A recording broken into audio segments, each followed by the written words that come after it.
क्या पाउलिंग ने दी थी पाउलिंग और हैंस बैथे, दो साइंटिस्ट है, देख लेना किसने क्या दी थी, समझ पा रहे? पीबीटी दी थी। पाउलिंग ने तो CFT पीबीटी किसने दी थी बताओ जरा? और Pauling। हैंस पैथे ने वो दी थी CFT। सीएफटी, तो ये दी थी हमारे पास पॉलिंग ने, ठीक है, ये हमारे पास दी थी पॉलिंग ने। वीबीटी, ठीक है, वीबीटी की फुल फॉर्म क्या है? Valence bond theory. ये छोटे छोटे क्वेश्चन आ जाते हैं ये भी, और बच्चे और इसी को गड़बड़ करके आते हैं क्योंकि वो ऑप्शन ऐसे ऐसे दे के रखता है कि बस सेम बिल्कुल, तुम्हें लगेगा अच्छा ये नहीं था, समझ पा रहे? तो वैलेंस बॉन्ड थ्योरी आ जाता है कभी कभी, वी वैलेंस बॉन्ड थ्योरी इसकी फुल फॉर्म है। और इसमें जो एक इंपॉर्टेंट क्वेश्चन बनने की कैटेगरी आ सकती है वो ये आ सकती है कि मेटल और लिगेंड के बीच में बॉन्ड कौन सा है? कोवेलेंट। कौन सा होता है इसमें? कोवैलेंट बॉन्ड, CFT ठीक ने है, बताया था कि pure CFT में प्योर आयनिक या इलेक्ट्रोस्टैटिक भी बोला जाता है उसे, ठीक है, इलेक्ट्रोस्टैटिक को भी बोला जाता है और प्योर आयनिक की कैटेगरी भी इसमें आती है, समझ पा रहे? अब समझो जरा वीबीटी का कॉन्सेप्ट क्या था। वीबीटी ने सबसे पहले लिगेंड की ना दो कैटेगरी कर दी थी, वैसे तो CFT ने करी थी, बट अभी जो आपके जो क्वेश्चन जिससे बन जाएंगे वो कैटेगरी करते हैं, ठीक है, वैसे तो ये CFT ने करी थी कैटेगरी, है ना, वीबीटी ने कोई कैटेगरी नहीं करी थी, बट हमने तब भी लिगेंड की दो कैटेगरी यहाँ पर अपने समझने के लिए पता कर ली। कौन कौन सी? एक हमारे पास होगा वीक फील्ड लिगेंड और एक हमारे पास होगा स्ट्रॉन्ग फील्ड लिगेंड, ठीक है। अब इसकी कहानी क्या है, स्ट्रॉन्ग और वीक होंगे क्या और क्या करेंगे ये समझते हैं से भी। जो हमारे पास वीक फील्ड लिगेंड होंगे, सबसे पहले तुमको याद रखना है कि इन्हें ज़बरदस्ती लिगेंड बनाया गया। वीक फील्ड लिगेंड का मतलब क्या है? ज़बरदस्ती का सौदा है, जबरदस्ती। आधा सा आएगा, सा कहाँ आ गया इसमें? आधा सा तो आ गया। जबरदस्ती लिगेंड बनाया गया है बनाया गया, विचारों को, ठीक है, बनाया गया, सबसे बड़े बड़े बेचारा ही लिख देते उसके सर में। ठीक है। और अगर आप इसकी कैटेगरी की बात करते हो तो अपने आप में स्ट्रॉन्ग कैटेगरी है, मतलब कि ये लिगेंड बनना चाहते थे, ये लिगेंड बनना चाहते थे, ये लिगेंड बनना चाहते थे, पहली वैसे खिला देगा मोमो तेरे को। चाहते थे, ठीक है। अब समझो जरा, अब ये जबरदस्ती लिगेंड बनाया गया का मतलब क्या है? जबरदस्ती लिगेंड बनाया गया का मतलब है कि लिगेंड का मतलब क्या होता है? सबसे पहले बताओ लिगेंड का मतलब क्या होता है? जो इलेक्ट्रॉन क्या करे? डोनेट करे किसको? लिगेंड को, मेटल को, ठीक है। लिगेंड की डेफिनेशन ये है, क्या है कि वो इलेक्ट्रॉन डोनेट करेगा मेटल को, क्लियर है। अब जबरदस्ती लिगेंड बनाएगा मतलब कि इसका मन नहीं है इलेक्ट्रॉन देने का, ये तो चाहता है कि मैं किसी से इलेक्ट्रॉन खींच लूँ, और इसको जबरदस्ती क्या रखा है कि ना भाई तू तो कौन है, तू तो लिगेंड है। तो लिगेंड का मतलब क्या है? अब इसको जबरदस्ती जब इसे ताज पहनाया गया है तो इसका काम क्या है? इलेक्ट्रॉन डोनेट करने का, बट उसका मन बिल्कुल भी नहीं है। इस कैटेगरी के लिगेंड ऐसे होंगे जिनको एबिलिटी है लिगेंड की कैटेगरी बिल्कुल फॉलो करेंगे, क्योंकि इनका मन भी है इलेक्ट्रॉन डोनेट करने का, ठीक है, क्लियर है। अब समझो ऐसे कौन से लिगेंड होंगे जो वीक फील्ड लिगेंड में आएंगे, फिर जरा समझो जी। तो अब यहाँ पे अगर आप वीक फील्ड लिगेंड और स्ट्रॉन्ग फील्ड लिगेंड की कैटेगरी में याद रखना है कि जबरदस्ती लिगेंड का मतलब है जो इलेक्ट्रॉन डोनेटिंग एबिलिटी नहीं रखते, ठीक है। मतलब कौन होंगे? मोस्टली आपके electronegative element, mostly electronegative element, electronegative, क्योंकि इलेक्ट्रोनेगेटिविटी का मतलब होता है जो इलेक्ट्रॉन खींचने की टेंडेंसी रखते हैं, देने की टेंडेंसी नहीं रखते, तो मोस्टली इलेक्ट्रोनेगेटिव एलिमेंट। अब इसमें भी कुछ कैटेगरी हैं, ये हमारे पास ट्रिक चल रही है, ट्रिक याद रखना, ये बिल्कुल ऐसा नहीं है कि एग्जैक्ट बता रहा हूँ, ठीक है, ये ट्रिक की कैटेगरी है। तो अब इसमें कौन कौन आएंगे ये भी समझ लो। इसके अंदर आपका फ्लोरीन आएगा क्योंकि हाई इलेक्ट्रोनेगेटिव एलिमेंट है, ऑक्सीजन आएगा हाई इलेक्ट्रोनेगेटिव है, नाइट्रोजन नहीं आएगा इसमें, नाइट्रोजन कंसीडर नहीं किया जाएगा, ठीक है। आपके जितने भी हैलोजन होंगे, क्लोरीन, ब्रोमीन, आयोडीन, आपका H2O का मॉलिक्यूल भी इसी में जाएगा, याद रखना, वीक कैटेगरी में जाएगा ये भी, ठीक है। ये सारे के सारे आपके क्या हैं? वीक कैटेगरी में जाने वाले कंपाउंड हैं। और इसमें याद रखना कि इसमें आपके पास अगर कार्बन या नाइट्रोजन वाले कंपाउंड, नाइट्रोजन डोनेटिंग साइड्स हों, जिसमें कार्बन या नाइट्रोजन की डोनेटिंग साइड्स होंगी ना, डोनेटिंग साइड अगर वहाँ पे प्रेजेंट होंगी तो वो किसकी तरह एक्ट करेंगे? स्ट्रॉन्ग की तरह, जैसे सी में कार्बन डोनेटिंग एबिलिटी रखता है, CN और N में दोनों के दोनों है, C और N दोनों के दोनों डोनेट करते हैं यहाँ पे, तो ठीक है। CO याद रखना, इसमें कंफ्यूज मत हो जाना कि CO एक वीक में मत डाल देना कि ऑक्सीजन है इसमें, तो नहीं, ऑक्सीजन है बट इसमें डोनेटिंग साइड कौन है? कार्बन, ठीक है, याद रखना। एक आपका आएगा इसमें बहुत इंपॉर्टेंट, NH3 अमोनिया, नाइट्रोजन है ना इस पर, तो नाइट्रोजन अगर कार्बन या नाइट्रोजन डोनेटिंग साइड दे रहे हैं ना तो फिर वो किस में कैटेगरी में जाएगा? स्ट्रॉन्ग में। आपका एथिलीन डायमीन ये वाला, ये इस तरीके का EDT ये भी इसी में जाएगा, दो नाइट्रोजन की साइड्स हैं, समझ पा रहे हैं, इसको बोला जाता है EN, तो ये भी आपकी किस कैटेगरी में जाएगा? स्ट्रॉन्ग कैटेगरी में जाएगा।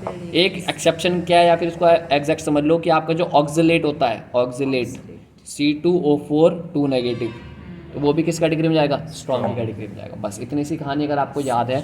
अब ये करेंगे क्या, ये अगर वहाँ पे प्रेजेंट होंगे तो ये मेटल के अनपेयर इलेक्ट्रॉन्स को, मेटल के अनपेयर इलेक्ट्रॉन को पेयर नहीं कर पाएंगे, पेयर नहीं कर सकेंगे। क्लियर है कहानी। अगर किसी में अनपेयर इलेक्ट्रॉन है तो वो किस कैटेगरी में जाएंगे फिर, पैरामैग्नेटिक। किस में जाएंगे वो, पैरामैग्नेटिक होंगे ना अगर उसमें अनपेयर इलेक्ट्रॉन प्रेजेंट है, क्योंकि वो पेयर नहीं कर पा रहा ना अनपेयर को। वो अनपेयर है तो अनपेयर के अनपेयर ही प्रेजेंट रहेंगे। अगर वो अनपेयर ही प्रेजेंट रहे तो वो किस कैटेगरी को दिखाएंगे, पैरामैग्नेटिक। इसी को आप बोलोगे कि वो कौन से होंगे, कलर्ड होंगे। दो कैटेगरी पूछी जाती है, समझ पा रहे। और नंबर ऑफ अनपेयर इलेक्ट्रॉन तो निकाल लोगे ये भी, समझ पा रहे। अब आते हैं इस वाले पे, जो हमारे पास इन मेटल्स के, ये क्या करेंगे, ये मेटल के अनपेयर इलेक्ट्रॉन्स को इकट्ठा कर देंगे, इकट्ठा। कभी एक्सीडेंट देखा है, कभी तुम कहते हो ना गाड़ी देखी कभी कि मारुति की गाड़ी तो इकट्ठी हो गई ठुकने के बाद। सुनिए, इकट्ठी का मतलब क्या होता है, पिचक जाना, समझ पा रहे। तो ये पिचकाएंगे, ऐसा नहीं है कि सारे के सारे पेयर ज़बरदस्ती करवाएंगे ना, जिसकी एबिलिटी होगी उसी को पेयर करवाएंगे, जिसकी एबिलिटी नहीं होगी वो ऐसी ऐसी रहेगा। अब अभी समझते हैं एबिलिटी वाली क्या कहानी है। बट मेटल के अनपेयर इलेक्ट्रॉन्स को इकट्ठा कर सकते हैं, करेंगे, ठीक है, क्लियर है। मतलब कि यहाँ पे ज़्यादातर अगर आप यहाँ पे बात करोगे, ज़्यादातर 100% की बात नहीं कर रहा, बट ज़्यादातर यहाँ पे क्या होंगे, डायामैग्नेटिक वाले कंपाउंड प्रेजेंट होंगे, ज़्यादातर डायामैग्नेटिक वाले कंपाउंड, ठीक है। अब जरा इसको एक एग्जांपल से समझते हैं, पूरी कहानी बिल्कुल क्लियर हो जाएगी दोनों के दोनों एग्जांपल से, समझ पा रहे, क्लियर है। इसका जरा एग्जांपल समझते हैं, बहुत आसान है। एक हमारे पास है MnCN का होल 6 और इसके ऊपर कितना चार्ज है, 3 नेगेटिव, ठीक है। और दूसरा क्वेश्चन है हमारे पास COF6 और यहाँ पे कौन सा चार्ज आएगा, 3 नेगेटिव, यहाँ पे नेगेटिव पॉजिटिव, 3 नेगेटिव, इसको भी 3 नेगेटिव कंसीडर करते हैं, ठीक है, क्लियर है। Mn और Cn दो कैटेगरी है हमारे पास, ठीक है। Mn क्या, तुम एक काम करो, 1 2 3 4 5 5 3 6 7 1 2 3 4, चलो ठीक है। यहाँ पे भी आप Mn ही लो तभी मज़ा आएगा, क्योंकि दोनों जगह तुमने Mn लिया ना तभी मज़ा आएगा, ठीक है। इसको काट के दोबारा लिखते हैं। MnF6 के ऊपर कितना चार्ज है, 3 नेगेटिव, समझ लो। अब जरा समझते हैं जरा। सबसे पहले इन वाले क्वेश्चन में करना क्या है, सबसे पहले आपको Mn की ऑक्सीडेशन स्टेट, मेटल की ऑक्सीडेशन स्टेट निकालनी है। स्टेप नंबर 1 है ये हमारे पास, क्या है, स्टेप नंबर 1 है हमारे पास मेटल की ऑक्सीडेशन स्टेट, मेटल की ऑक्सीडेशन स्टेट। अब मेटल की ऑक्सीडेशन स्टेट निकलती कैसे है, आप इसको मानोगे क्या, X, आपको Cn पे पता होना चाहिए कितना चार्ज होता है, -1, और जो इस कॉम्प्लेक्स ब्रैकेट के ऊपर लिखा होगा वो बराबर के विद साइन, ठीक है। अगर -3 होगा तो -3, +3 होगा तो +3, अगर कुछ नहीं होगा तो 0। यहाँ पे कोई कहानी नहीं चलेगी कि 1 आएगा, समझ पा रहे। सेम कहानी अभी पहले इस कैटेगरी को करते हैं, ठीक है। तो यहाँ पे मेटल की ऑक्सीडेशन स्टेट निकाल लो जरा। यहाँ पे आ जाएगा -6, यहाँ पे आ जाएगा -3 + 6, x की वैल्यू क्या आ जाएगी, +3। याद रखना, अगर आपका ये वैल्यू माइनस में आ रही तो आपने बहुत बड़ी गड़बड़ कर दी, बहुत ही बड़ी गड़बड़, समझ पा रहे। अगर ये माइनस में आ गई तो समझ लो क्वेश्चन ही गलत कर दिया तुमने, यहीं ना कहीं तुमने ये ऑक्सीडेशन स्टेट में गड़बड़ कर रखी, समझ पा रहे। अब जब आपकी ये ऑक्सीडेशन स्टेट आ जाएगी उसके बाद आपको उतने इलेक्ट्रॉन रिलीज करने हैं, जितना पॉजिटिव चार्ज, जितना ये वाला, जितना पॉजिटिव चार्ज उतने इलेक्ट्रॉन क्या करो, आउट करो, उतने इलेक्ट्रॉन आउट करो किससे, मेटल से। अब जरा देखो, जरा मेटल से करके देखते हैं जरा क्या कहानी है। Mn का इलेक्ट्रॉनिक कॉन्फ़िगरेशन क्या होती है, 25 इसका एटॉमिक नंबर है, ट्रिक से तोड़ दो, क्लियर है। अब आपको कितने इलेक्ट्रॉन निकालने हैं, 3, तो भाई साहब 2 यहाँ से निकलेंगे और 1 यहाँ से निकलेगा, तो कहानी आ जाएगी कि Mn जो है आपका +3 में कितने इलेक्ट्रॉन रख रहा है, 3d4, क्लियर है। तो 3d4 का बनाओ डब्बा, 1 2 3 4, ठीक है, 5 डब्बे बनते हैं, ठीक है। अब जब कुछ टाइम पहले तक यहाँ पे 4s भी था, तो आपको 3d के साथ 4s भी बनाना है भाईबंदी में, ठीक है। जब शादी होती है ना घर में, तो फिर जितनी भी वो होते हैं ना लड़ाई वड़ाई, वो भूल ही जाती है और कार्ड सबको दिया जाता है, ऐसा है ना, होता है ना कि भाई है, या फिर कभी त्यौहार आ गई तो सेम कहानी इसकी है कि भाई कुछ टाइम पहले तक कौन था, 4s था, तो अब नहीं रहा तो क्या हुआ, उसको वैल्यू तो देनी पड़ेगी ना, तो हमारा 4s आया। फिर हमारे पास अगर 4 के साथ s आया तो भाई 4 के साथ तो p भी होता है, तो p भी बनाओ, हाँ, और फिर 4 के साथ p बनाया तो 4 के साथ d भी बनाओ, क्लियर है। ये बनाने कंपलसरी है, समझ पा रहे। अब जरा इलेक्ट्रॉन देखो कितना है, ये 4 भरो इसमें, 1 2 3 4। क्लियर है। अब यहाँ पे कहानी खतरनाक हो जाएगी, कौन बताएगा। अब यहाँ पे आपको देखना है कि जो लीगेंड है CN एक ऐसा लीगेंड है, CN एक स्ट्रॉन्ग लीगेंड है। CN क्या है, एक स्ट्रॉन्ग लीगेंड। अगर ये स्ट्रॉन्ग लीगेंड है तो ये मेटल को, CN स्ट्रॉन्ग फील्ड लीगेंड का मतलब है कि बहुत तेजी के साथ आएगा, और अगर बहुत तेजी के साथ आएगा तो ये इनको इकट्ठा कर देगा एक तरफ। समझ पा रहे। तो इकट्ठा करने का मतलब है 1 2 3 4, 1 2 3 4। क्लियर है। और यहाँ पे कहानी क्या आ जाएगी, 4s ये आ जाएगा, और एक हमारे पास 1 2 3 4। ठीक है। अब कहानी समझो जरा। यहाँ पे थोड़ा क्वेश्चन हमारा गड़बड़ सा हो रखा, क्योंकि अगर यहाँ पर एक और काम कर लेते हैं, वैसे तो अगर इतना टफ क्वेश्चन आता नहीं, बट समझो आपका तो अगर आ गया तो करना भी पड़ेगा। समझ पा रहे। अब आपको पता है CFT में हमने कैटेगरी करी थी, CFT में हमने कैटेगरी करी थी कि उसको हमने 2 पार्ट में स्प्लिट करा था, एक करा था EG और एक करा था D2G। समझ पा रहे। EG में 2 बॉक्स थे ना, EG में 2 बॉक्स थे, तो आपको याद रखना है कि यहाँ पे क्या नंबर लिखा हुआ, 6। अगर 6 लिखा हुआ तो मतलब कि ये ऑक्टाहेड्रल को फॉलो करेगा, और ऑक्टाहेड्रल की ज्योमेट्री क्या होती है, D2sp3 या sp3d2। तो अगर आपने यहाँ से इलेक्ट्रॉन बढ़ने स्टार्ट कर दिए तो कहानी गड़बड़ है, कहानी बिल्कुल गड़बड़ हो जाएगी। आपको हमेशा इलेक्ट्रॉन कहाँ से भरना है, यहाँ से। अगर 6 इलेक्ट्रॉन है तो इलेक्ट्रॉन यहाँ से भरे जाएंगे, यहाँ पर इलेक्ट्रॉन है चाहे नहीं है उससे कोई लेना देना नहीं है हमारे पास। समझ पा रहे।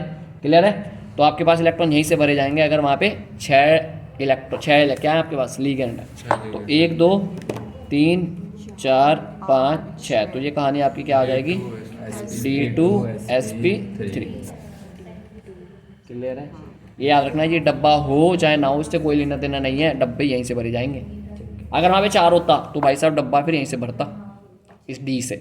समझ पा रहे। इससे भरने की स्टार्ट करते या तो इससे करते, बस ये डब्बे खाली के खाली रहेंगे। वैसे तुम्हारे पे इतना आ भी सकता है भाई, आ रखा प्रीवियस में तो आ भी सकता है, मैं मना नहीं कर रहा। समझ पा रहे। अगला क्वेश्चन आ जाओ जरा।